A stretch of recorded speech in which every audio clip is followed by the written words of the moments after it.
अस्सलाम वालेकुम मेरे समझदार पाकिस्तानियों। मेरा नाम रेहान तारिक है और आप मेरा यूट्यूब चैनल और फेसबुक पेज देख रहा है। करोड़ा दरूद आका दो जहां नबी मेहरबान मोहम्मद मुस्तफ़ा सल्लल्लाहु अलैहि वसल्लम पर। इस दौर इस उम्मीद के साथ इस व्लॉग का आगाज करते हैं कि अल्लाह रब्बुल इज्जत इस मुल्क के फैसला साजों के दिलों में समझदार पाकिस्तानियों के लिए नरमी पैदा कर दे। बांग्लादेश की तर्ज पर पाकिस्तानी तलबा ने भी हुकूमत वक्त को 30 अगस्त तक का अल्टीमेटम दे दिया है। अब सादा सा सवाल जो पर्दा फिक्र पर जगमगाता है वो ये कि क्या बांग्लादेश की तर्ज पर पाकिस्तान में भी कोई तब्दीली आने जा रही है। इस सवाल का जवाब मैं आगे चलकर दूंगा, लेकिन सबसे पहले मैं आपको बता दूं कि आज बांग्लादेश में उबूरी हुकूमत का कयाम होने जा रहा है। आज रात 8 बजे दरबार हॉल के अंदर, वहां पर ढाका के दरबार हॉल में तकरीब हल्फ बर्दारी होगी, जहां सदर डॉक्टर यूनस से बतौर वजीर आजम हल्फ लेंगे। और बताया यह जा रहा है कि 15 रुकनी काबीना जो तलबा की जानिब से, वहां की सिविल सोसाइटी की जानिब से प्रपोज की गई है, इब्तदा में 15 रुकनी काबीना अपने ओहदे का हल्फ लेने जा रही होगी और 400 के करीब लोग ढाका के दरबार हॉल में मदऊ किए गए हैं। अब ये एक नया एक्सपीरियंस 17 साल के बाद बांग्लादेश इसको एक्सपीरियंस करने जा रहा है कि उबूरी हुकूमत कायम होने जा रही है, जहां पर डॉक्टर यूनस जो नोबेल लॉरिएट हैं और तलबा की जानिब से उनका नाम प्रपोज किया गया, उनके कहने पर एक बहुत बड़ी तब्दीली बांग्लादेश के अंदर आ गई है। बांग्लादेश की तब्दीली पाकिस्तान में तब्दीली का पेशखैमा हो सकती है, नहीं हो सकती, जरा इस पर आगे चलकर बात करते हैं। मैं आपको ये बता दूं कि आज का दिन बड़ा अहम है और आज ही के दिन 190 मिलियन पाउंड केस का जो ट्रायल है वो मुकम्मल होने जा रहा है। वो इस अंदाज में मुकम्मल हो रहा है कि 59 गवाहान, जो नैब के 59 गवाहान थे, उसमें से नैब ने 24 गवाहान को तर्क किया, 35 गवाहान के बयानात कलमबंद हुए, 34 जो गवाहान है उनके बयानात पर जिरा मुकम्मल हो चुकी। आज आखिरी गवाह मियां उमर रदीम के जो बयान है उसके ऊपर क्रॉस एग्जामिनेशन या जिरा की जाएगी, जिसके बाद ये ट्रायल फाइनली कंक्लूड हो जाएगा, फैसला महफूज होगा और ये फैसला सुनाया जाएगा। अब ये फैसला जब सुना दिया जाएगा, ट्रायल हो जाएगा, मुकम्मल हो जाएगा 190 मिलियन पाउंड केस में, और जाहिर है इस पे भी इमरान खान साहब और बुशरा बीबी साहिबा के पास ये ऑप्शन होगी कि वो कोर्ट से रुजू कर सकते हैं, रिलीफ मिल जाएगा। तो अगला केस कौन सा होगा, इसके लिए मैंने आपको गुज़श्ता रात बताया था कि परसों परसों रात chief of the army staff जो नासिम मुनीर, वज़ीर आज़म शहबाज शरीफ और डीजी आईएसआई के माबैन बड़ी अहम मुलाकात हुई थी। एक मुलाकात वो हुई थी और एक मुलाकात आज भी उलमा व मशाइख कॉन्फ्रेंस जो पाक चाइना फ्रेंडशिप सेंटर में होने जा रही है, वहाँ पे क्योंकि वज़ीर आज़म पाकिस्तान जनाब शहबाज शरीफ साहब को चीफ गेस्ट के तौर पर बुलाया गया है और जनरल नासिम मुनीर साहब गेस्ट ऑफ ऑनर के तौर पर मदऊ किए गए हैं, तो एक मुलाकात वहां पर भी एक्सपेक्टेड है जो उलमा मुशाइख कॉन्फ्रेंस की साइडलाइंस पे होगी।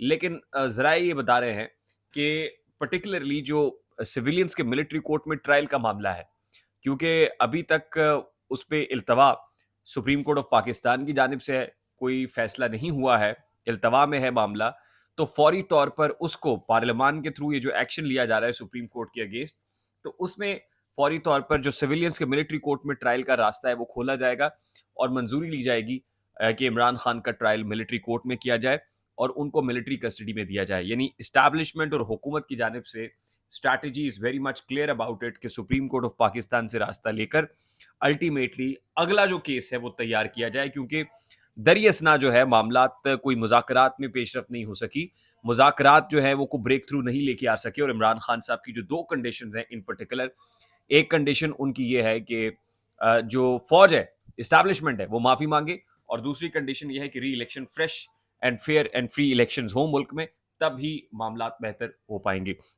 तो ये बड़ा सीधा साधा सा मामला है, लेकिन जो इस्टेब्लिशमेंट और हुकूमत है, जो एग्जेक्टिव है मुल्क की, उसने ये फैसला कर लिया है, ये अहम फैसला लिया गया है कि इमरान खान का मिलिट्री कोर्ट में ट्रायल किया जाए। और पहले तो ये खबर फ्लोट कराई गई और जाहिर है जब इमरान खान उसके बावजूद भी टटा रहा, तो अब इस खबर को अमली जामा पहनाने के लिए काम शुरू कर दिया गया है।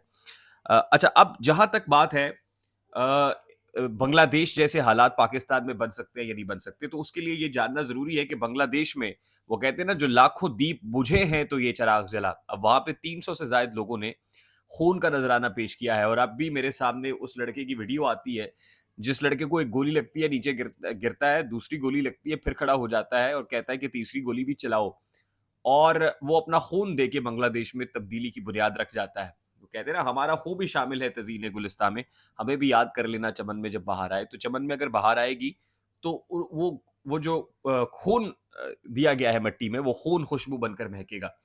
तो खून देना पड़ता है। इनकलाब के लिए, तब्दीली के लिए खून देना पड़ता है। क्या इसके लिए बहुत बड़ा सवाल ये है कि पाकिस्तानी तलबा की जानिब से आज 30 अगस्त की डेडलाइन तो दे दी गई है, लेकिन क्या स्टूडेंट्स, क्या वो यूनिटी है? क्या खून देने के लिए तैयार है, निकलने के लिए तैयार है? क्या वो जज़्बा रखते हैं जो बंगालियों में है?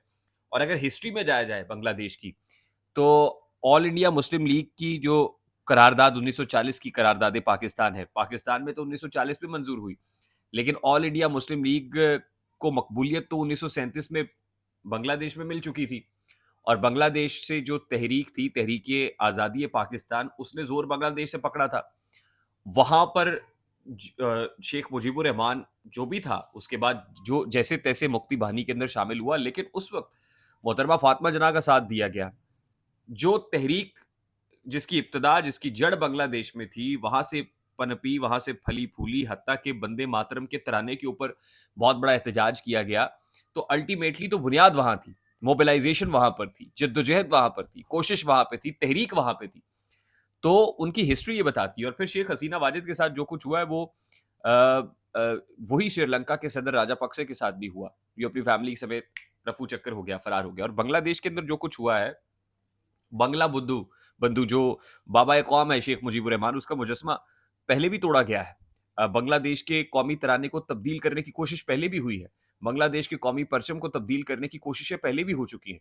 अब जैसे श्रीलंका का राजा पाक से वापस आ गया, तो एन मुमकिन है कि शेख हसीना वाजिद को भी वापसी का कोई रास्ता वहां की फौज ही दे दे, या वापसी हो जाए अगर इलेक्शन से पहले पहले कोई इस तरह का कोई सिलसिला बनाया जाता है। लेकिन हिस्ट्री देखना बहुत जरूरी है, और फिर उसको कंपेयर करना बहुत ज़रूरी है। तो इन सारे हालात को देखते हुए, बदकिस्मती के साथ मुझे तो ये नहीं लगता है कि पाकिस्तान में कोई ऐसी तब्दीली रोनमा हो सकती है कि जो हकीकी तब्दीली हो या हकीकी आज़ादी हो, जिसको हकीकी आज़ादी कहा जाता है।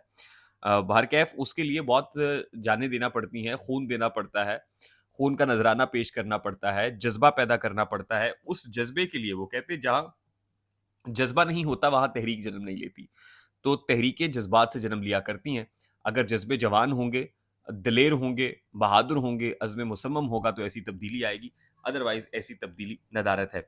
नेक्स्ट व्लॉग में जब मैं आपके सामने पेश होऊँगा, तो उस वक़्त आपको आपको बताऊँगा कि जो मुलाकात उलमा व मशाइख कॉन्फ्रेंस की साइडलाइंस पे हुई है, उसमें क्या हुआ है, उस पे हमारी गहरी नज़र है। इंशाअल्लाह लेके आपकी खिदमत में हाज़िर होंगे। तब तक के लिए मुझे रेहान तारिक को इजाज़त दीजिए। वीडियो पसंद आए तो लाइक और शेयर ज़रूर कीजिएगा, चैनल को सब्सक्राइब कर दीजिएगा।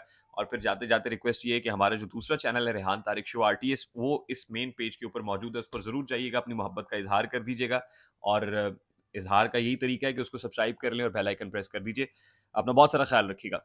अस्सलाम वालेकुम।